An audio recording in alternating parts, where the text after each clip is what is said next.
जय माता दी। धार्मिक कथाओं के अनुसार एक बार बृहस्पति जी ने ब्रह्मा जी से सवाल किया कि चैत्र व आश्विन मास के शुक्ल पक्ष में नवरात्र का व्रत और उत्सव क्यों किया जाता है। इस व्रत का क्या फल है, इसे किस प्रकार करना उचित है। पहले इस व्रत को किसने किया। बृहस्पति जी के इस सवाल के जवाब में ब्रह्मा जी ने कहा, हे बृहस्पति, प्राणियों के हित की इच्छा से तुमने बहुत अच्छा प्रश्न किया है। दरअसल जो मनुष्य मनोरथ पूर्ण करने वाली दुर्गा, महादेव, सूर्य और नारायण का ध्यान करते हैं, वे मनुष्य धन्य हैं। यह नवरात्र व्रत संपूर्ण कामनाओं को पूर्ण करने वाला है। इसके करने से पुत्र की कामना वाले को पुत्र, धन की लालसा वाले को धन, विद्या की चाहना वाले को विद्या और सुख की इच्छा वाले को सुख मिलता है। इस व्रत को करने से रोगी मनुष्य का रोग दूर हो जाता है, मनुष्य की संपूर्ण विपत्तियां दूर हो जाती हैं और घर में समृद्धि की वृद्धि होती है। बंध्या को पुत्र प्राप्त होता है, समस्त पापों से छुटकारा मिल जाता है और मन का मनोरथ सिद्ध हो जाता है। ब्रह्मा जी के अनुसार जो मनुष्य इस नवरात्र व्रत को नहीं करता वह अनेक दुखों को भोगता है और कष्ट व रोग से पीड़ित हो अंगहीनता को प्राप्त होता है। उसके संतान नहीं होती और वह धन धान्य से रहित हो भूख और प्यास से व्याकुल घूमता फिरता है तथा संज्ञाहीन हो जाता है। जो सधवा स्त्री इस व्रत को नहीं करती वह पति सुख से वंचित हो नाना दुखों को भोगती है। यदि व्रत करने वाला मनुष्य सारे दिन का उपवास न कर सके तो एक समय भोजन करे और 10 दिन बांधवों सहित नवरात्र व्रत की कथा का श्रवण करे। हे बृहस्पति, जिसने पहले इस महाव्रत को किया है वह कथा मैं तुम्हें सुनाता हूँ, तुम सावधान होकर सुनो। इस प्रकार ब्रह्मा जी का वचन सुनकर बृहस्पति जी बोले, हे ब्राह्मण, मनुष्यों का कल्याण करने वाले इस व्रत के इतिहास को मेरे लिए कहो, मैं सावधान होकर सुन रहा हूँ। आपकी शरण में आए हुए मुझ पर कृपा करो। ब्रह्मा जी बोले, प्राचीन काल में मनोहर नगर में पीठक नाम का एक अनाथ ब्राह्मण रहता था। वह भगवती दुर्गा का भक्त था। उसके संपूर्ण सद्गुणों से युक्त सुमति नाम की एक अत्यंत सुंदरी कन्या उत्पन्न हुई। वह कन्या सुमति अपने पिता के घर बाल्यकाल में अपनी सहेलियों के साथ क्रीड़ा करती हुई इस प्रकार बढ़ने लगी जैसे शुक्ल पक्ष में चंद्रमा की कला बढ़ती है। उसका पिता प्रतिदिन जब माँ दुर्गा की पूजा कर होम किया करता, वह उस समय नियम से वहां उपस्थित रहती। एक दिन सुमति अपनी सखियों के साथ खेल में लग गई और भगवती के पूजन में उपस्थित नहीं हुई। उसके पिता को पुत्री की ऐसी असावधानी देखकर क्रोध आया और वह पुत्री से कहने लगा, अरे दुष्ट पुत्री, आज तूने भगवती का पूजन नहीं किया, इस कारण मैं किसी कुष्ठ रोगी या दरिद्र मनुष्य के साथ तेरा विवाह करूंगा। पिता का ऐसा वचन सुन सुमति को बड़ा दुख हुआ और पिता से कहने लगी, हे पिता, मैं आपकी कन्या हूँ तथा सब तरह आपके अधीन हूँ, जैसी आपकी इच्छा हो वैसा ही करो।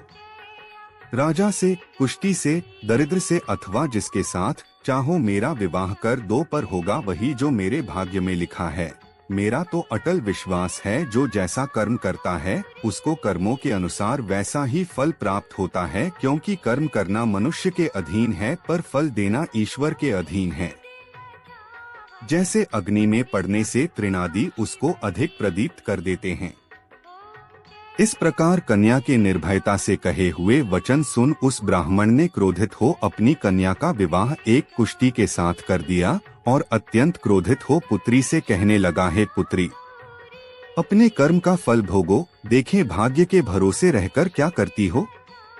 पिता के ऐसे कटु वचनों को सुन सुमति मन में विचार करने लगी, अहो, मेरा बड़ा दुर्भाग्य है जिससे मुझे ऐसा पति मिला। इस तरह अपने दुख का विचार करती हुई वह कन्या अपने पति के साथ वन में चली गई और डरावने कुशायुक्त उस निर्जन वन में उन्होंने वह रात बड़े कष्ट से व्यतीत की। उस गरीब बालिका की ऐसी दशा देख देवी भगवती ने पूर्व पुण्य के प्रभाव से प्रकट हो सुमति से कहा, हे दीन ब्राह्मणी, मैं तुझसे प्रसन्न हूँ, तुम जो चाहो सो वरदान मांग सकती हो।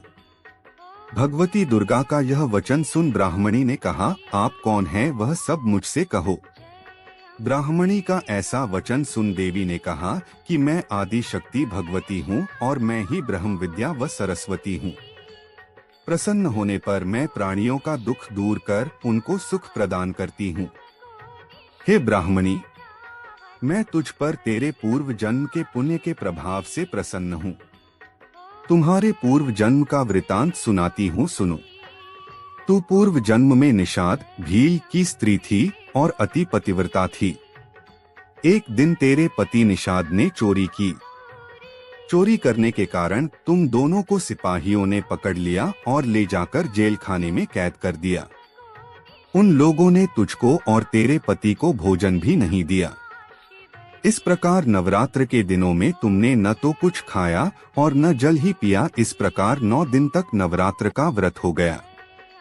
हे ब्राह्मणी, उन दिनों में जो व्रत हुआ, इस व्रत के प्रभाव से प्रसन्न होकर मैं तुझे मनोवांछित वर देती हूँ। तुम्हारी जो इच्छा हो सो मांगो।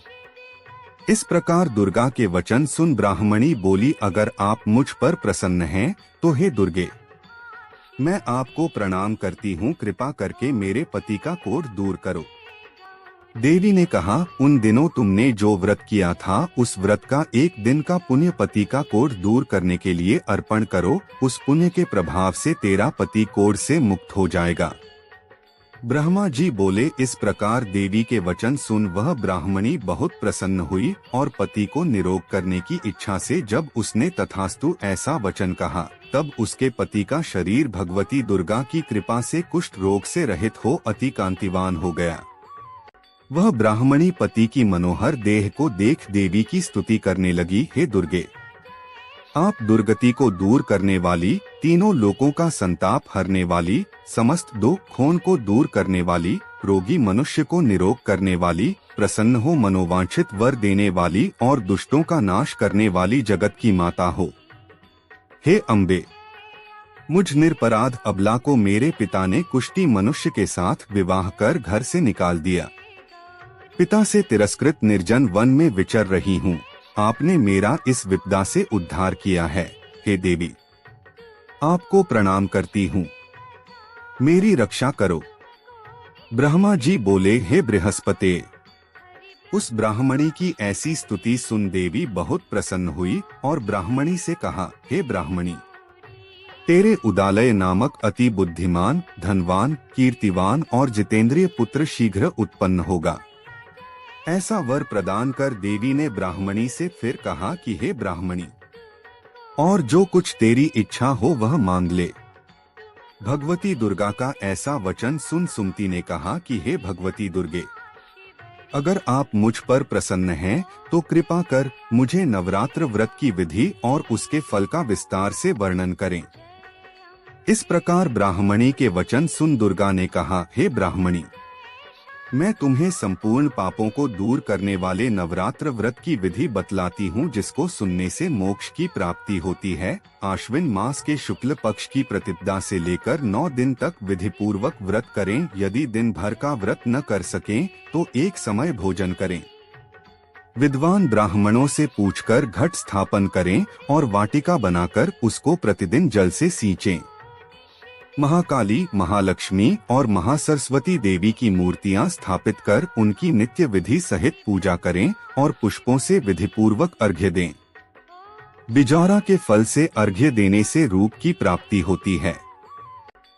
जायफल से अर्घ्य देने से कीर्ति, दाख से अर्घ्य देने से कार्य की सिद्धि होती है। आंवले से अर्घ्य देने से सुख की प्राप्ति और केले से अर्घ्य देने से आभूषणों की प्राप्ति होती है।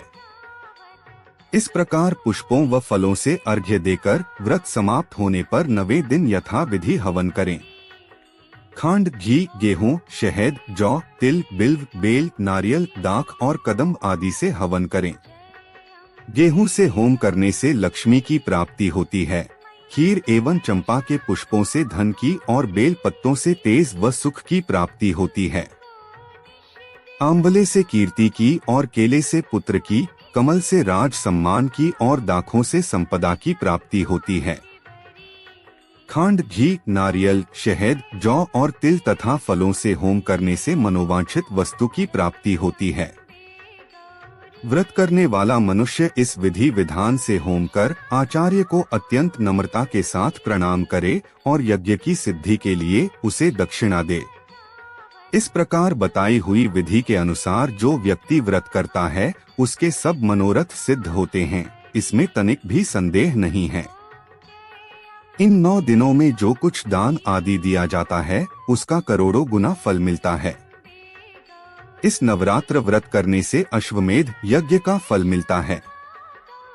हे ब्राह्मणी, इस संपूर्ण कामनाओं को पूर्ण करने वाले उत्तम व्रत को तीर्थ, मंदिर अथवा घर में विधि के अनुसार करें। ब्रह्मा जी बोले, हे बृहस्पति, इस प्रकार ब्राह्मणी को व्रत की विधि और फल बताकर देवी अंतर्ध्यान हो गई। जो मनुष्य या स्त्री इस व्रत को भक्तिपूर्वक करता है वह इस लोक में सुख प्राप्त कर अंत में दुर्लभ मोक्ष को प्राप्त होता है। हे बृहस्पति, यह इस दुर्लभ व्रत का महात्म्य है जो मैंने तुम्हें बतलाया है। यह सुन बृहस्पति जी आनंद से प्रफुल्लित हो ब्रह्मा जी से कहने लगे कि हे ब्राह्मण, आपने मुझ पर अति कृपा की जो मुझे इस नवरात्र व्रत का महात्म्य सुनाया। ब्रह्मा जी बोले कि हे बृहस्पति, यह देवी भगवती शक्ति संपूर्ण लोकों का पालन करने वाली है। इस महादेवी के प्रभाव को कौन जान सकता है। बोलो देवी भगवती की जय।